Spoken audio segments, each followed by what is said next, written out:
The story of a common soldier of Army life in the Civil War, 1861 to 1865 by Leander Stillwell is a vivid first-hand account of an ordinary Union soldier's journey from enlistment to the harsh realities of battle and camp life. If you enjoy this content, please like and subscribe. These are Stillwell's words. Let's begin. On the afternoon of December 12, the regiment fell in, and we marched to the railroad depot at Murfreesboro, climbed onto a train of boxcars, and started for Stevenson, Alabama, about 80 miles southeast of Murfreesboro. The number of men from the regiment who participated in this movement, according to the official report of Major Knowlton, was 150. We were accompanied by a detachment of about 40 men from the 1st Michigan Engineers. We soon learned that the train was heading to Stevenson to obtain rations for the troops at Murfreesboro and that our duty was to serve as guards for the train on both the journey there and the return. We had not gone more than 8 or 10 miles from Murfreesboro before we ran into Confederate cavalry vedettes, who were scattered along various observation points near the railroad. However, at our approach, they scurried away like quail. In many places, the track had been torn up, and culverts destroyed, so whenever we came to one of these breaks, the train had to stop until our engineers could repair it before we could move forward again. Right here, I will say that those Michigan engineers were splendid fellows. There was a flat car in our train, loaded with extra rails, spikes, and other railroad supplies, along with all the tools the engineers needed for their work. It was remarkable to see how quickly those men could repair a break in the road. They were also armed with muskets and accoutrements like ordinary soldiers, and when the necessity arose, as it did before we got back to Murfreesboro, they would drop their sledges and crowbars, buckle on their cartridge boxes, grab their muskets, and fight like tigers. It was all the same to Joe with them. After traveling about 35 miles from Murfreesboro, we saw no more of the enemy. The railroad from that point on was intact, and we arrived at Stevenson around 10 o'clock on the morning of the 13th. The train was loaded with rations, and early on the morning of the 14th, we started back to Murfreesboro, now joined by a squad of about 30 dismounted men from the 12th Indiana Cavalry. The grade up the eastern slope of the Cumberland Mountains was steep. A drizzling rain had fallen the night before, making the rails wet and slippery, and the train had much difficulty ascending the grade. Our progress was tedious and slow. This delay was probably the cause of our undoing, as will be revealed later. We didn't get over the mountains until some time in the afternoon and continued along slowly but steadily. By nightfall, we reached Bell Buckle, 32 miles from Murfreesboro. Here, trouble began on a small scale. A Confederate cavalry vedette was on the alert and fired the first shot of the night. The bullet zipped over us near where I was sitting on top of a car, with a sharp ping that told me it came from a rifle. But we went on, proceeding slowly and cautiously. The night was pitch dark, and we were liable to find the railroad track destroyed at almost any place. At 2 o'clock in the morning, just after leaving Christiana, about 15 miles from Murfreesboro, our troubles broke loose in earnest. We encountered Confederate cavalry in force and found the track in front of us badly torn up. We got off the cars, formed in line on both sides of the road, and slowly advanced, halting whenever we came to a break in the tracks until our Michigan engineers could repair it. As I said before, they were top-notch men who understood their business thoroughly. In no time, they would patch up the breaks enough for the train to proceed. But the train moved only about as fast as a man could walk, and for the rest of that cold, dark night, we marched alongside the track, skirmishing with the enemy. At one point, we ran right up against their line. They were mounted, clearly waiting for our approach. Luckily for us, their guns must have been wet, almost all misfired, producing nothing but the snapping of caps along their entire line. But our guns went off just fine. We gave them a volley that, at the very least, woke up all the owls in the neighborhood. It was so dark that accurate shooting was impossible, so I don't know if we hit anyone. But our foes galloped off in great haste and disappeared for a while. Shortly before daylight, when we were within about 6 miles of Murfreesboro, we came to the worst break in the track we had encountered so far. It was at the end of a short cut in the road, which was perhaps 4 or 5 feet deep. In front of this cut, the track was demolished for several yards, and a deep culvert had also been destroyed. We sat down on the ground near the track, waiting while our engineers went to work. The situation was as follows. In our front, toward Murfreesboro, and on our right and left rear, were cornfields, with the stalks still standing. On our left front was a high, rocky ridge, heavily timbered with a dense growth of small cedars, sloping abruptly down to the railroad track. To our right, a small tributary of Stone River, with a belt of willows along its banks, wound its way toward Murfreesboro.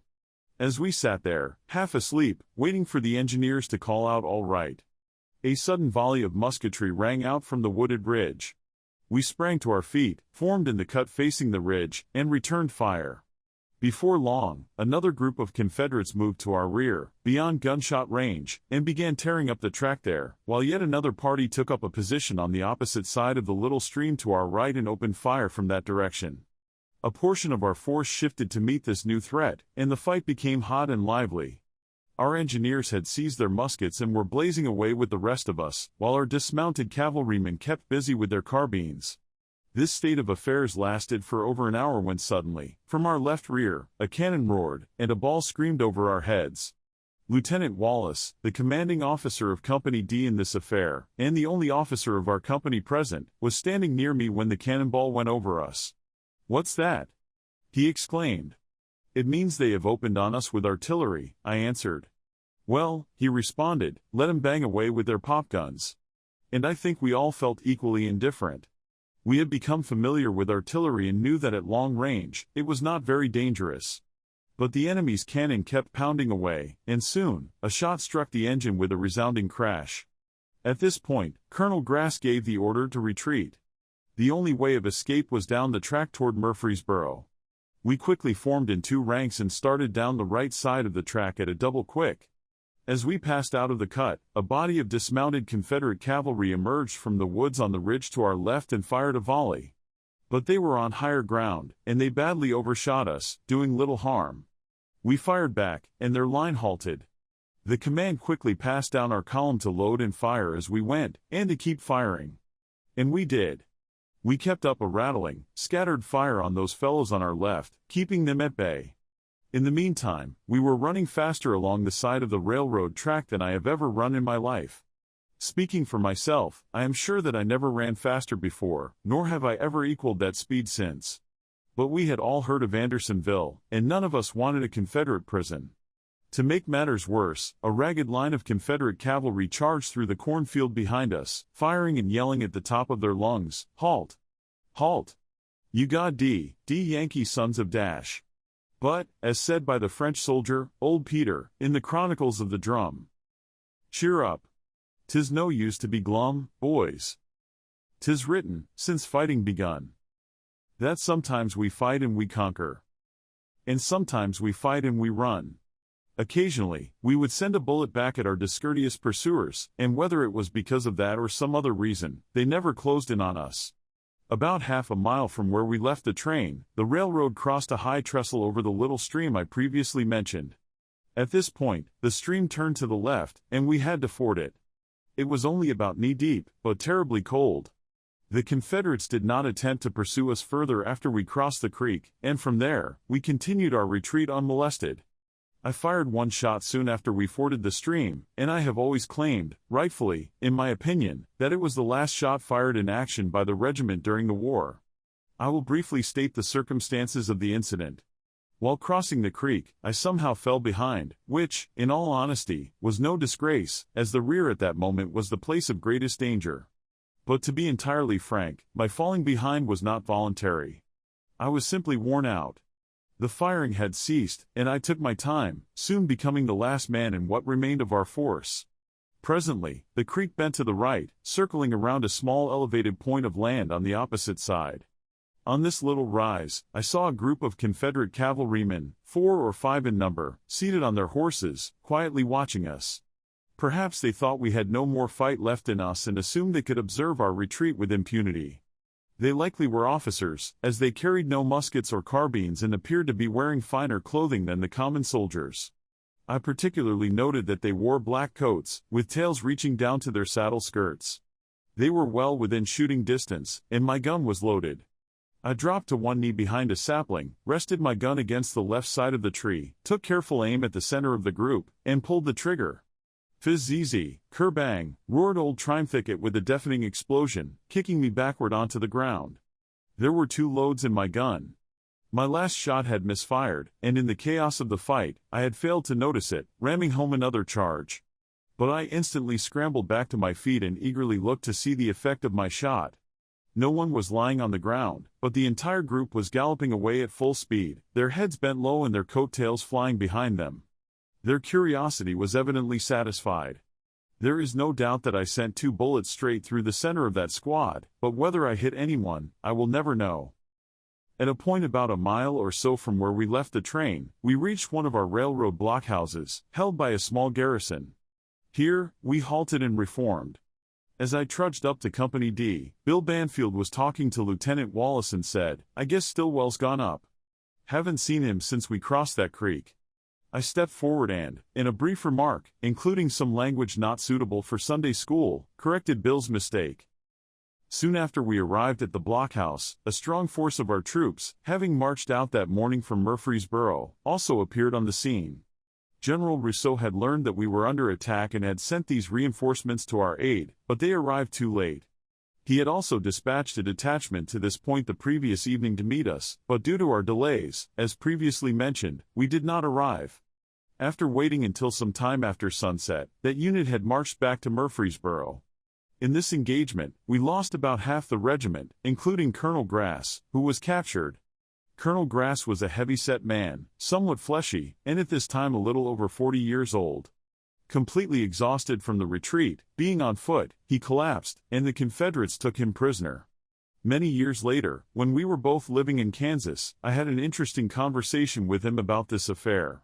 He told me that his sole reason for ordering the retreat was that, shortly before the Confederate artillery opened fire, he had realized our cartridges were nearly exhausted. Then, when the enemy brought their artillery into play, he saw that the train was doomed, that it would soon be knocked to pieces, and possibly set on fire by enemy shells. At that point, he determined it was his duty to give up the train and save his men if possible. Colonel Grass was a good and brave man, and I have no doubt he acted according to his sincere convictions of duty. The Confederate commander in this action was General L.S. Ross of Texas, who, after the war, served 2 terms as governor of that state. All his men were Texans, with the possible exception of the artillery, and according to official reports, they outnumbered us more than 3-1. I think it is fair to quote a small portion of General Ross's official report of this engagement. The men guarding it fought desperately for over an hour, having a strong position in a cut of the railroad, but were finally routed by a most gallant charge of the 6th Texas, supported by the 3rd Texas. While we appreciate the tribute General Ross paid to our defense, I must say that he is absolutely wrong in stating that we were routed by the charge he describes. We retreated solely and simply on the direct orders of Colonel Grass. Neither the 6th Texas nor the 3rd Texas had anything to do with that decision. I do not deny that they followed us closely once we were in motion. Among our casualties in this engagement was Lieutenant Lorenzo J. Miner of Company B, originally of Company C. He was a splendid young man, an excellent officer, and, in addition to his soldierly qualities, was reputed to be the best drill master in the regiment. I happened to see him on our retreat, shortly before we reached the blockhouse. He was being helped off the field by Sergeant Amos Davis of Company C and another soldier, one on each side, supporting him. They walked slowly. Miner's eyes were fixed on the ground, and his face was deathly pale. It was clear that he was badly wounded, though I did not learn the extent of his injury until later. He had been shot somewhere through the body. The wound proved mortal, and he died a few days after the fight.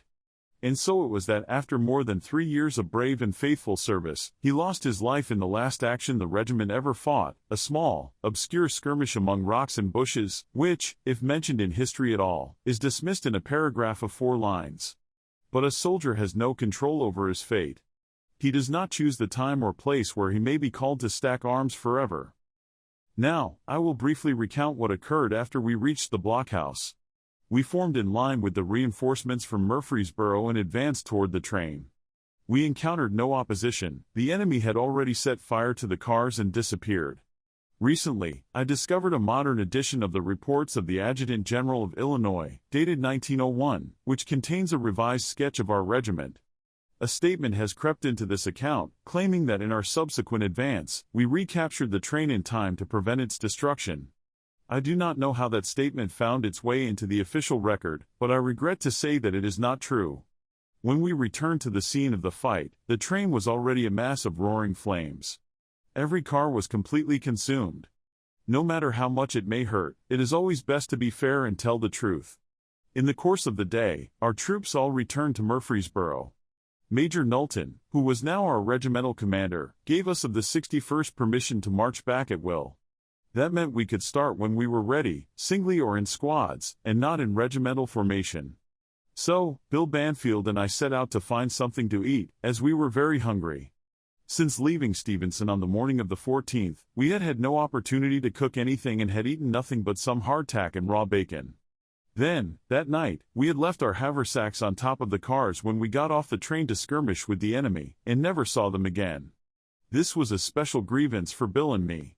We each had a little money, and on the morning we left Stevenson, we had stopped at a sutler's and made some purchases to ensure ourselves a good meal when we got back to Murfreesboro.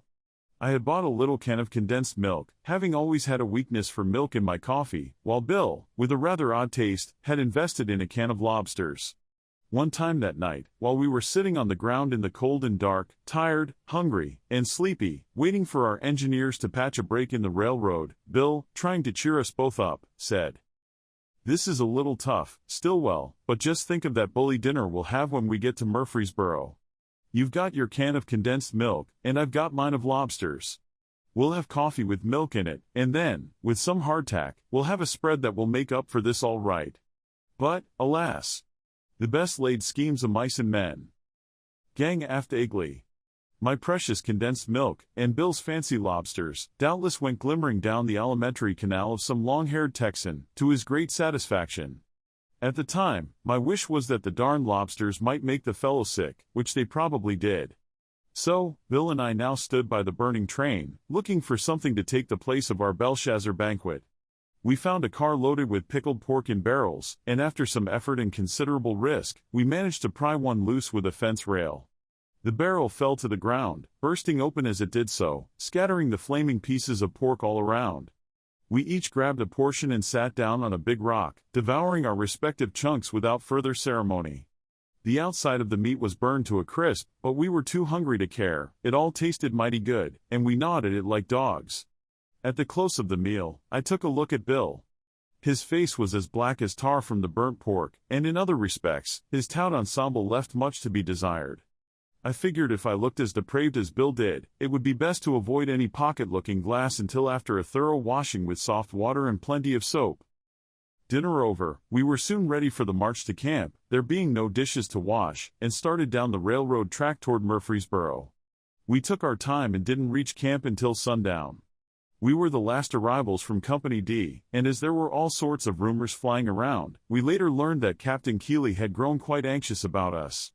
As we turned down our company street, I saw the captain standing in front of his tent, looking in our direction.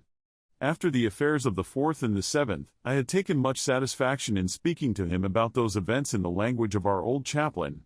I had expressed myself several times in phrases like, "And we smote them, hip and thigh, even as Joash smote Baal." But now, the situation was quite different, and I needed to amend my boastful statements. So, as I approached Captain Keeley, before anyone else spoke, I made this announcement. "And they smote us, hip and thigh, even as Joash smote Baal." Keeley laughed, but it was a rather dry laugh, and responded, "Well, I'm glad they didn't smite you boys, anyhow. But, great God! Go wash your faces and clean up generally. You both look like the very devil himself." We passed on, complied with the captain's directions, and then I curled up in my dog tent and slept without a break until morning. In concluding my account of this affair, it will be stated that most of our boys who were captured in the fight, and, I think, all the line officers who had the same bad luck, made their escape, either singly or in small parties, not long thereafter. Their Confederate captors, on or about the day after our encounter, had hurriedly joined the army of General Hood, taking their prisoners with them. In their retreat from Tennessee on this occasion, the Confederates endured a hard and perilous time. The guards of the captured Yankees were likely well-nigh worn out, and, on account of their crushing defeat at Nashville, had probably also become discouraged and careless. Anyhow, most of our fellows got away while Hood was still on the north side of the Tennessee River. He crossed that stream with the wreck of his army on the 26th and 27th of December and fell back into Mississippi. That concludes the 17th part of the story. Thank you very much for listening. Please subscribe for more episodes and leave a comment.